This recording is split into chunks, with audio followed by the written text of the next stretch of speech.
a stodgy 1-0 win against the Serbs at the beginning of the Euros, who would have thought, who would have dreamed, who would have believed that Gareth Southgate would get this England team to the Euros final? Well, that's what's bloody happened, because they beat the men in orange tonight, inspired by South Manchester. Yes, South Manchester got England to the Euros final. Mainoo, Phil Foden, Cole Palmer combined. Yes, Ollie Watkins was brilliant and Kane did his bit, but South Manchester has got England to the Euros. I'm South Manchester. I'm Scotty. He's from... I'm kind of South Manchester too. Oh, you are? No, are you? No, I don't know actually. Well, I'm not. I live in Salford, but I have lived in... I'm trying to think. You've been to Stockport, haven't you? Where's Partington? That's not South Manchester, is it? Not really. No. He's Motty. Make sure you're subscribing, liking, and getting involved in the chat. What did you think of tonight's performance? For me, it was the best performance England have had in this tournament, especially. Were you surprised they've gone through? No.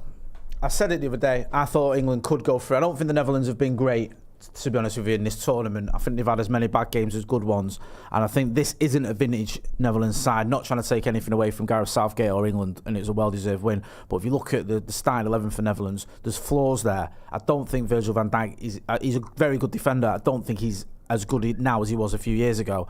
I don't think the likes of Cody Gakpo, Memphis Depay in particular, I know they score goals for the Dutch side, but I think they're erratic. They have games and they have chances that they miss. The fact that Wout Weghorst, he was a good player for his international team, but the fact they rely on him so much to constantly come off the bench and try and get him out of jail speaks volumes to me. Your great team shouldn't rely on, no disrespect to him, because I quite like him if I'm being brutally honest, but shouldn't keep relying on Wout Weghorst to come and get him out of prison, which is kind of what happened. So I thought it was there for the taking. I thought the starting 11, which we knew what Southgate was going to go with, our starting 11, England's starting 11 would be stronger than the Netherlands starting 11. The issue I had was, we've been here before, not just under Southgate, but historically as an England team. I've seen us get knocked out of competitions to the likes of Iceland and who else? Just too many teams to mention, really. I think, look at the way Germany tore us apart in the World Cup. You look at the way we've gone out on penalties to the likes of Portugal, to the likes of, I think, Italy in the Euros.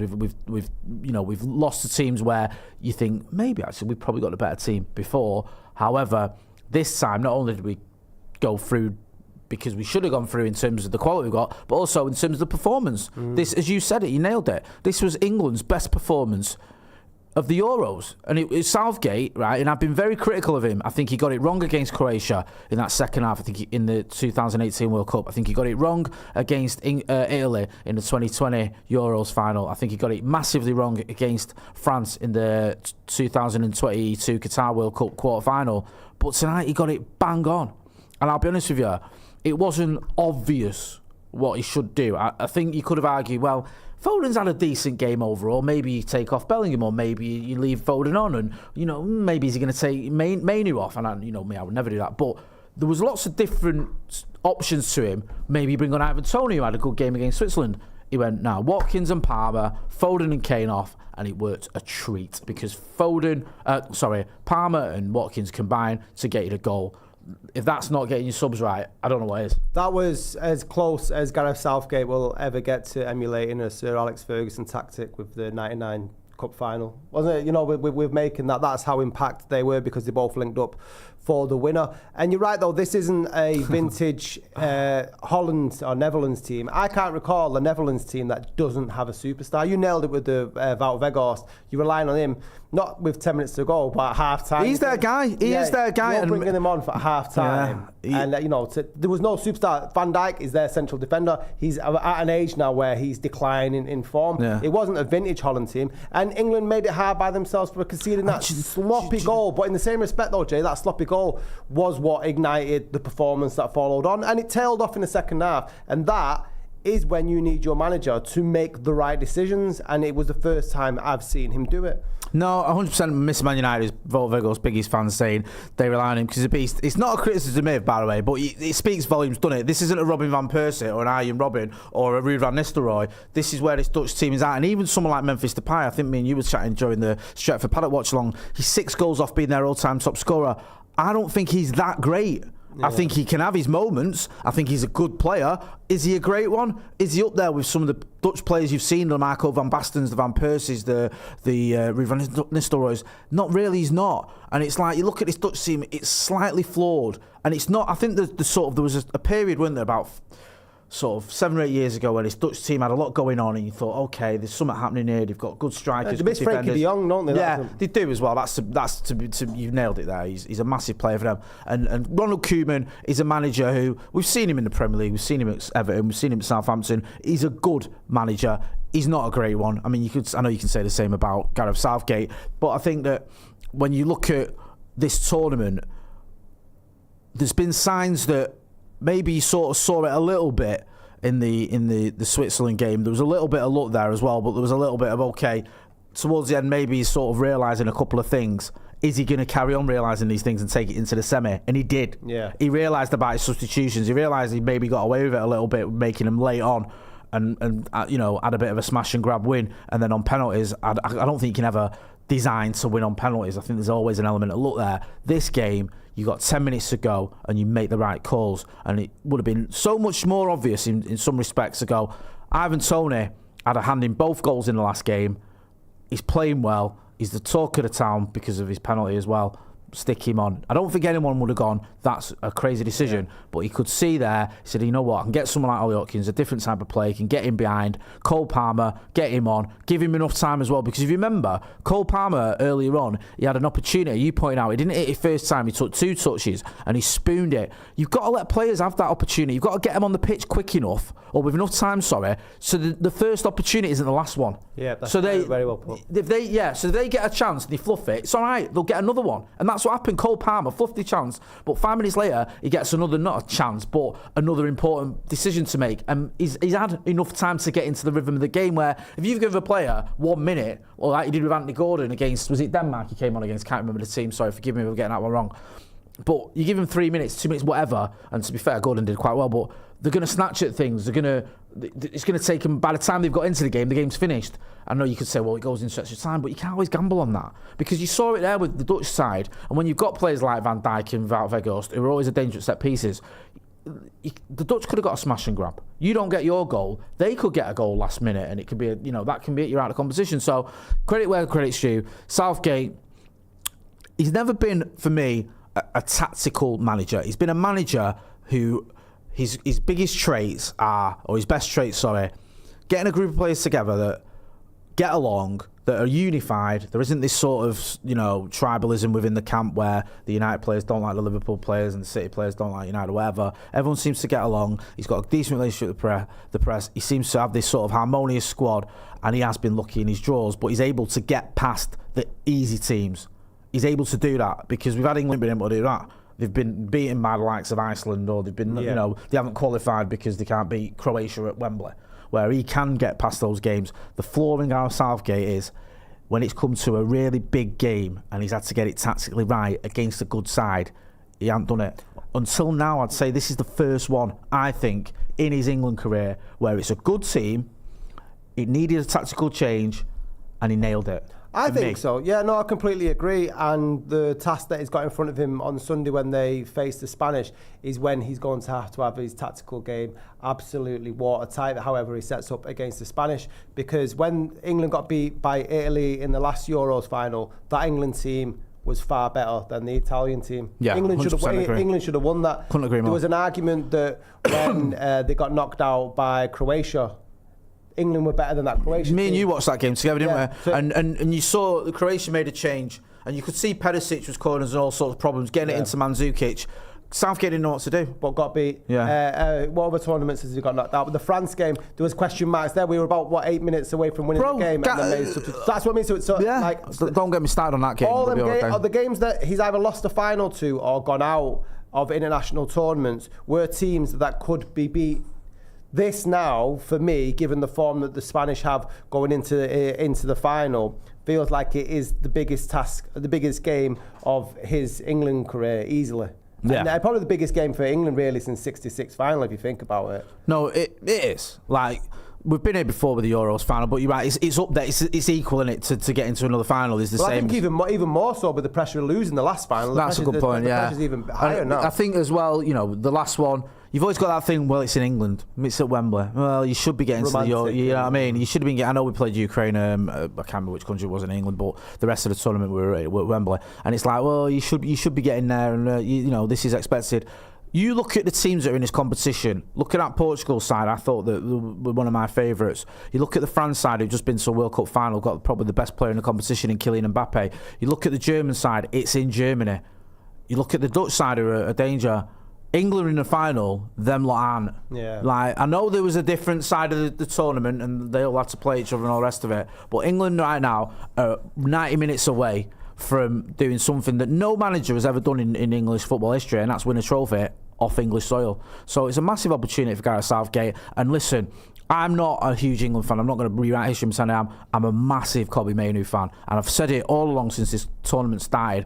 I want to see Kobbie Mainoo lifting that trophy. And I was hoping that he'd be given the opportunity, because I had no doubt in my mind, I don't know if it was you or someone else, it might have been someone else, said to me in one of the podcasts, aren't you worried that if he gets a chance, he could cost England a game and everyone will turn him? I said no, because he's too good for that. I honestly believe he won't do that. I honestly believe if he gets a chance, it'll help England win football matches. And that's what he's done. Yeah. He has done it. And to be fair, right, he's a 19-year-old kid.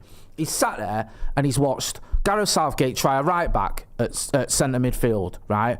Let's not forget, Kobbie Mainoo's coming to United side, absolutely smashed it, right? Been one of United's best players. He's gone to an FA Cup final where he's been up against Kovacic, up against Rodri, up against Kevin De Bruyne, and he's been player of the match and got the winning goal, right? And he's had to sit on the sidelines and watch Trent Alexander-Arnold get a chance in midfield ahead of him for 2 games. Then Conor Gallagher get a chance ahead of him, right? And he's just waited. He's done his bits in training. When he's come on the pitch, he's done his bits. Until eventually, Southgate's gone, well, I can't ignore this kid. I've got to play him. And he's played him, and he's been mint. And I think you cannot give the kid enough credit for that. For sitting there, biding time, waiting, doing all the bits you need to do in training and everything. Getting on that pitch and proving yourself and making yourself undroppable. And he has done. Yeah. There's no question in my mind he starts that final. And it was telling tonight, because he's always been subbed by Southgate, unless he's been brought on, obviously. He got subbed in the 92nd minute tonight. He got subbed when the game was over, just to waste time. Southgate kept him on. There was a debate whether it was going to be forward and between. Yeah, and I thought he'd take Mainoo off because he didn't, because he saw what was going on. You see, Foden's knackered. It's blown out of his ass. Mainoo's doing the job he needed him to do. He's in the middle of the park. He's getting hold of the ball. He's giving it to other England players. Keep him on. Bring on Palmer and Watkins. It made sense. I thought tonight, for me, was Mainoo's best performance in this tournament. I think he's been phenomenal throughout this tournament, but I thought tonight in particular, I thought in the first half he was linking up, and I thought in the second half he was a little bit more matured, he was a little bit more measured in what he did, but it was absolutely sublime, and I could not be happier for the kid, because I feel privileged that I'm a Manchester United fan and I get to watch him week in, week out for Manchester United, and obviously for England as well. And I hope he lifts that trophy next week. Yeah, or this week, sorry. Fingers crossed. Yeah, I agree with you, everything you said there about Kobbie Mainoo. It's just maturity beyond his years, isn't it? He's a 19-year-old. Everyone was talking about Yamal the other day for Spain. This is our equivalent, really. Yeah. 19-year-old in the centre midfield, carrying that midfield through with Bellingham moving out to the left. Again, another disciplined performance. Make sure you're pressing that like button. Do you want to read some of the comments before we'll read some comments and we'll wrap up. It says, Joe Corcoran says, Frimpong, Xerxes, Robbie, all wasted on Koeman. He did seem to make some bizarre tactics. He brought them all on like with 30 seconds ago. What did you make of after the 30 seconds you saw of him? He's been, I think so. I think he's going to win the Ballon d'Or next season. Yeah, 100%. So, yeah. You could see the way he walked onto that pitch and walked off it. Yes. The techers. The swagger. It was like left foot, right. Like, honestly, I've never seen anything like that. The movement there. Yeah. What's his face says Mainoo is a mainstay. He's a mainstay in this England team for the next 12 years at minimum. Poster Beat says Ten Hag prodigy. Mick Holohan says hopefully that Mainoo performance shuts up Crystal Palace fans and Wharton fanboys. Let me tell you one thing about Adam Wharton and Crystal Palace fans, right? If you're going to drop someone for Adam Wharton, you drop Declan Rice. That is the swap. That's the swap you would make. Adam Wharton would come in for Declan Rice. He wouldn't come in for Kobbie Mainoo. So don't know why all these Crystal Palace fans have made it Mainoo versus Wharton. It ain't. If you think Adam Wharton should be in the England side, then he should be in the England side at the expense of Declan Rice, because that's the kind of player that he should be replacing, not Kobbie Mainoo. Kobbie Mainoo's more further up the pitch most of the time than Declan Rice, and Adam Wharton would be in this side. I think Adam Wharton would be a straight swap for Declan Rice, and I think there's even a conversation to be had there, because I don't think Declan Rice is all that personally, but Palace fans have made it Mainoo versus Wharton, and it's just daft for me. That's my opinion anyway. Yeah, no, I agree with you. And I thought, did you think the goal was down to Declan Rice's mistake with losing the ball? Is it sort of a 50-50 challenge, mate? I always think when you lose it, where do you lose it? Yeah. Where he's lost it, it's not the end of the world. The kid's still got a long way to go to get you. It's a goal that should never have been conceded. Because he shoots almost straight away. And for me, if you're going to point fingers there, I'm looking at the goalkeeper. It's a savable shot. He's got his hand to it. When you look at his feet, I think one of his feet, or one of his foot is on the floor. He's not jumped. And I think if he jumps, I think he's sort of realised in two minds, like, which way is this going to go? And he's realised too late that it's going that way. So he's not jumped, he's sort of leant towards it, got a hand to it. Whenever a goalkeeper gets his hand to a shot, unless it's like an absolute net buster from 2 yards out, I expect a goalkeeper to save it. I think Jordan Pickford should have saved it. It doesn't matter, we won, England won. But yeah, I'm not being too harsh on Declan Rice. He didn't cover himself in glory, but I think if you're going to point a finger at anyone for that one, you point at Jordan Pickford. Would that be the only flaw that he could pick up on the game? Obviously, there was a little lull after half time. What's your cause for concern going in? Is it the level of opponent, or is there anything that you sort of saw tonight that you'd like to see improved? Although tonight was an improvement, what have they got to do to beat the Spanish? I just want England to do what they've done tonight. I want them to stick with Bellingham on the left. I want them to stick with Foden and Mainoo will cause Spain problems. They'll have will. more space against that team as well. They will. Don't rest on your laurels now and go, right, it's low block time, kids. That would be the worst thing. It's 11 players behind the fucking ball, and all we're going to do is defend for 90 minutes. And then get beat. Yeah, you do that, you'll lose. Yeah. You can take the game to get at him. Yeah, they'll be looking at this team going, look, England have got a lot of good players. Bellingham's a baller. Bellingham's just won the the Champions League with Madrid. Foden scored an absolute world against Real Madrid. They know about Kobbie Mainoo now, and if they don't, then the stupid and more fill them. They'll know that England have got a lot of good players. Harry Kane scores goals constantly. They're not going to not know who Harry Kane is and what he's about. Have a go at him, man. Take it to them. There's a team there that you can beat. They're not unbeatable. They're a good side and probably the favourites for a reason. But they're beatable. But I think to sit back would be a massive, massive error. Right, it'd be like Man United versus Man City in that midfield. Yeah. Rodri versus Mainoo. Yeah. And we've done that. Go exactly. Well said. Yeah. Go toe to toe. Don't worry. Mainoo's got this. Mainoo will win us this competition. Right, I agree with you. Any other comments you want to get into? A couple of comments before we wrap up. What's his face says, England wins something, I can die happy. Lol. Mainoo is bossing Rodri, says Muhammad Ali. Christopher McKinnon says, amazing gents, love you too. And Diku77 says, Bet Shaw is injured for United's game, while Ollie English says, surely set to start the final. And I'm just going to end up with one. So Christopher McKinnon again says, Mainoo, my man, come on. Mainoo is our man. And that's me, Scotty. That's him, Motty. We'll be back on Sunday to go over whatever the result is in Berlin as England take on Spain in the Euros final. Make sure you're pressing like, subscribe, and we shall see you very, very soon.